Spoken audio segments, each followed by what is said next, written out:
serious issue, and your own child suffers from food allergies. People who think this is just a little problem are wrong. I mean, tell us very quickly again about some of the big problems that can occur with a food allergy. Well, sure. Basically, the big problem that can occur is a child can die if they have a reaction to certain foods that they have life-threatening, allergies to. In my daughter's case, she's allergic to peanuts, all other kinds of nuts, eggs, sesame, soy flour. So what's on the rise is kind of kids like her with multiple and very serious multiple food allergies. And there are new laws springing up to sort of help cope with this in both restaurants, but as well as schools. We'll get to those in just a minute. But people always wonder, Elizabeth, why are these allergies on the rise? And I know there's not consensus on this, but what are some of the guesses? Well, some of the guesses are, tied to kind of the way our immune system may have evolved or changed in the last, 100 years or so.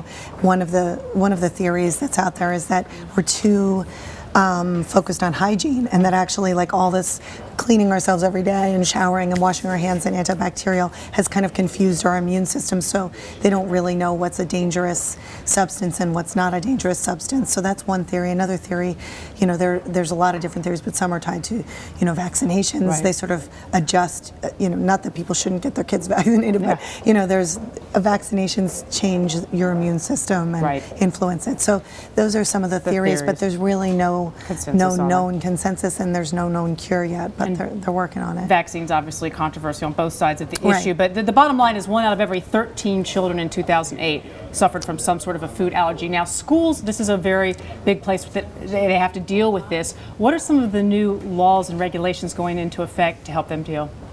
There's a lot of new laws getting passed, and they've been kind of progressively getting more and more over the last decade, like in Illinois. Unfortunately, a lot of them are spawned by a death, but in Illinois, a girl passed away having a reaction in the end of 2010, and they passed a law pretty quickly in 2011 to allow epinephrine, which is the life sort of saving drug that can at least bide you time to get to a hospital. And people who don't know that, it's often put into a pen, something that's called an EpiPen, and if someone starts to go into, is it anaphylactic shock? Yes. Is that right, what that's called? You put it into the leg of the person often. And people who suffer from this carry them with them everywhere they go. Now, a child might not be the best person to entrust carrying it in a backpack to school always. So I guess the question is, do you put it in the classroom where the teacher does it, or do you wait for the nurse? How does that work? Right, there's a lot of issues with that. I mean, there are some doctors who are concerned that if you let too many people who aren't medically trained professionals, decide what a medical problem is and administer a really powerful medication, you could